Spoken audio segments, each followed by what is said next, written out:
প্রিয় বন্ধুরা, আজকের ভিডিওটিতে আমরা জানবো যে মূর্খদের শাস্ত্র জ্ঞানহীন অপপ্রচার, যে কৃষ্ণ সেই কালী, সম্পূর্ণ শাস্ত্র বিরোধী।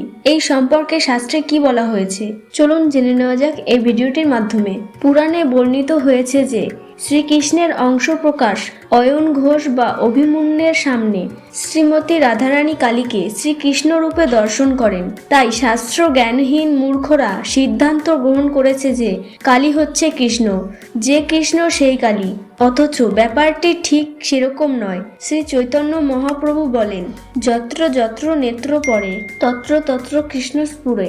সর্বশ্রেষ্ঠ ভক্ত যখন পাহাড়, সাগর, বৃক্ষের দিকে তাকান, তখন তিনি তাদেরকে সাগর, পাহাড়, বৃক্ষরূপে না দেখে শ্রীকৃষ্ণ রূপে দর্শন করেন। সর্বশ্রেষ্ঠ ভক্তের কাছে শ্রীকৃষ্ণ এভাবে দৃশ্যমান হয়, তার মানে এই নয় যে সাগর, পাহাড় ও বৃক্ষ শ্রীকৃষ্ণ হয়ে গিয়েছে। শ্রীমতী রাধারানীর অবস্থাও তাই। তিনি শ্রীকৃষ্ণের এতটাই প্রিয় ভক্ত যে তিনি শ্রীকৃষ্ণের সবকিছু, এমনকি কালীকেও তিনি শ্রীকৃষ্ণ রূপে দর্শন করেছেন। প্রকৃতপক্ষে কালী, ব্রহ্মা ও শিব এই সমস্ত দেবদেবীরা সকলেই শ্রীকৃষ্ণের নিত্যদাস। শ্রীকৃষ্ণ হচ্ছেন পরমেশ্বর ভগবান। সুতরাং কালী কিভাবে শ্রীকৃষ্ণের সমান হন, এটি সম্পূর্ণরূপে শাস্ত্র সিদ্ধান্ত বিরুদ্ধ। তাই পদ্মপুরাণে 1 নম্বর অধ্যায় 117 শ্লোকে বলা হয়েছে, যস্ত নারায়ণং দেবং ব্রহ্ম রুদ্রাদি দৈবতে সমত্তে নৈব বিক্ষেপ স্বপাষণ্ডী ভবে ধ্রুবম।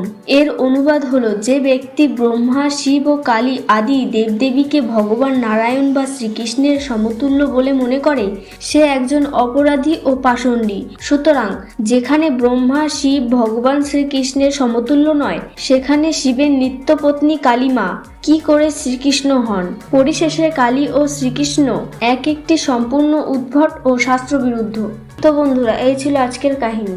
যদি আপনি শ্রীহরির ভক্ত হন, তবে কমেন্টে একবার হরি হরি অবশ্যই লিখবেন এবং ভিডিওটিকে লাইক এবং শেয়ার অবশ্যই করবেন। এবং ভিডিওটি কেমন লাগলো তা কমেন্ট করে আমাদের অবশ্যই জানাবেন। এই ধরনের আরো রোমাঞ্চকর পুরাণ কাহিনী জানার জন্য এই চ্যানেলটিকে সাবস্ক্রাইব করে পাশে থাকা বেল আইকনটি অবশ্যই ক্লিক করুন পরবর্তী ভিডিওটির আপডেট সবার আগে পেতে। তো বন্ধুরা, আজকের মতো এই পর্যন্তই। দেখা হচ্ছে পরবর্তী ভিডিওটিতে। ভালো থাকুন, সুস্থ থাকুন, ধন্যবাদ। হরে কৃষ্ণ।